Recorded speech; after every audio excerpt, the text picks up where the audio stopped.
तो सबसे बेस्ट और सिंपल स्ट्रेटेजी क्या हो सकती है नीट 2024 के लिए?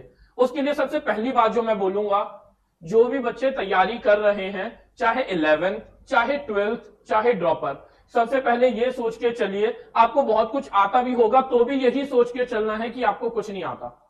किसी चैप्टर को भी स्टार्ट करो तो एकदम जीरो से करो। चैप्टर को कंसेप्ट अच्छे से, चैप्टर की in depth knowledge from NCERT, और चैप्टर के फिर क्वेश्चन प्रैक्टिस। क्वेश्चन प्रैक्टिस जो आपको करनी है, नंबर 1 स्ट्रेटेजी, पॉइंट नंबर 1 करके लिख लेना।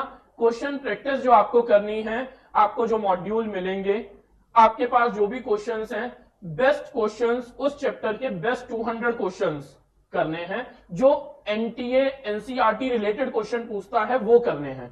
ऐसा नहीं कि एनटीए एनसीईआरटी से बाहर पूछता नहीं है, लेकिन बहुत सारे इंस्टीट्यूशंस ऐसे हैं जो एनसीईआरटी से बाहर एक्स्ट्रा बहुत कुछ पढ़ाते हैं। अब वो क्वेश्चन अगर प्रैक्टिस कर रहे हो, मतलब आप अपना टाइम वेस्ट कर रहे हो। आपको जितने भी क्वेश्चन करने हैं, प्रैक्टिस करनी है, वो एनसीईआरटी रिलेटेड क्वेश्चंस करने हैं, नीट रिलेटेड क्वेश्चन करने हैं। अगर नीट का बच्चा जेईई एडवांस के क्वेश्चन कर रहा है, मतलब वो भी कहीं ना कहीं कुछ गलतियां कर रहा है। पहले आप नीट के क्वेश्चन अच्छे से करो। तो ये सब फर्स्ट पॉइंट में आता है कि आपको सबसे पहला नोट्स, चैप्टर को इन डेप्थ अच्छे से पढ़े, उसके नोट्स बनाएं, शॉर्ट नोट्स बनाएं जो आगे आपकी लाइफ में काम आएंगे जब एग्जाम पास आने लगेगा।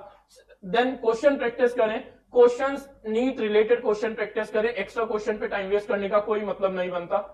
उसके बाद क्वेश्चन प्रैक्टिस करने के बाद करो आप पीवाईक्यूज। पीवाईक्यूज आप जब करोगे तो आपकी एक्यूरेसी, आपका कॉन्फिडेंस बढ़ाएगी। आपने पीवाईक्यू किए, एक चैप्टर के 50 क्वेश्चन, 50 में से आपने 47 अटेम्प्ट किए और 47 में से 45 ठीक है पहली बार में, तो ये आपका कॉन्फिडेंस बूस्ट अप करेगी। तो ये सबसे पहली स्ट्रेटेजी है, आप क्या क्या कर सकते हो। जब आप पीवाईक्यूज कर लोगे, शॉर्ट नोट्स हमेशा बना के चलना। सबसे बड़ी दिक्कत आती है, ये बहुत कॉमन प्रॉब्लम है बच्चों के साथ, सर आपने सबसे पहले चैप्टर पढ़ाया था बॉडी फ्लूइड एंड सर्कुलेशन, पहले महीने बहुत अच्छे से आता था, 2 महीने बाद हम भूल गए, अब क्या करें?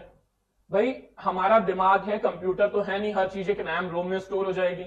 तो आपको जो चैप्टर आपने एक बार पढ़ लिया है, उसे एक बार पढ़ने के बाद उस वीक में संडे को, सैटरडे को 3-4 घंटे का टाइम निकालो, उसे रिवाइज करो। अगले वीक में दोबारा टाइम निकालो। अगर फर्स्ट वीक में रिवीजन में 4 घंटे लगे थे, तो नेक्स्ट वीक की रिवीजन में 2 घंटे लगेंगे। फिर 2 हफ्ते बाद जब टेस्ट होगा उस चैप्टर का, तो टाइम निकालो, उसे रिवाइज करो, तो 2 घंटे से कम टाइम लगेगा। फिर एक बार और रिवाइज करो। सारे चैप्टर्स के साथ यही चलाना है, हर चैप्टर को बार बार रिवाइज करना है। According to me NCERT minimum 10 बार, मिनिमम 10 बार पढ़नी होती है, जब आपको सब कुछ याद रहेगा उस दिन।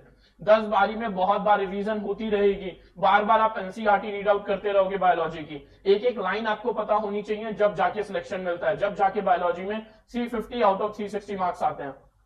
सेम फॉर फिजिक्स केमिस्ट्री, आपको टाइम टू टाइम चीजों को रिवाइज करना है। तो ओवरऑल सबसे पहले आप चैप्टर को पढ़ेंगे, नोट्स बनाएंगे, शॉर्ट नोट्स बनाएंगे, क्वेश्चन प्रैक्टिस करेंगे। क्वेश्चन जो प्रैक्टिस करेंगे आप, वो नीट रिलेटेड क्वेश्चन प्रैक्टिस करेंगे। जो बच्चे नीट की तैयारी कर रहे हैं, बायोलॉजी वैसे भी नीट में ही आती है, तो नीट रिलेटेड जितने भी क्वेश्चंस है वो आप प्रैक्टिस करेंगे। फिर आप पीवाईक्यूज करेंगे। जब इतना कर लेंगे, कॉन्फिडेंस बढ़ने लगेगा।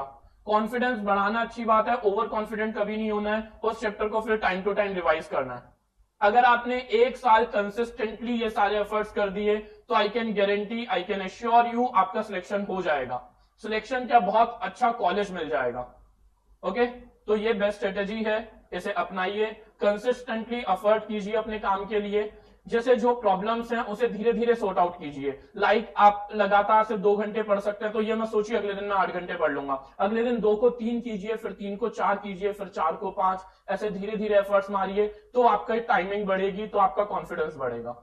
कोई भी चीज, कोई भी सक्सेस एक दिन में नहीं मिलती, तो आपको लगातार एफर्ट्स करने पड़ेंगे उसके लिए। तो ये सब आप अपनाइए, 1 साल अच्छे से तैयारी कीजिए। Definitely 100% you will get a very good college in MBBS. तो आपको जो भी हेल्प चाहिए, कॉलेज रिलेटेड, काउंसलिंग रिलेटेड, जिनका नीट 2023 हो चुका है, काउंसलिंग रिलेटेड जो भी हेल्प चाहिए, क्या कॉलेज आपको मिल सकता है, गवर्नमेंट मिलेगा नहीं मिलेगा, सेमी गवर्नमेंट मिलेगा नहीं मिलेगा, प्राइवेट में कौन सा बेस्ट कॉलेज है, जो भी आपको हेल्प चाहिए, या फिर ड्रॉप करें या ना करें, ये भी एक बहुत बड़ी कंफ्यूजन है। इस पे भी बहुत जल्द एक वीडियो रिलीज करूंगा मैं, कि ड्रॉप करें या ना करें, बहुत बच्चे कंफ्यूज हैं। तो जो भी आपको हेल्प चाहिए, scholars academy is available for you. नीचे दिए हुए नंबर पे और कॉन्टेक्ट डिटेल पे आप कॉन्टेक्ट कर सकते हैं हम सबको। वी विल गाइड यू, जैसे काउंसलिंग रिलेटेड हेल्प चाहिए, ड्रॉप रिलेटेड हेल्प चाहिए एंड ऑल।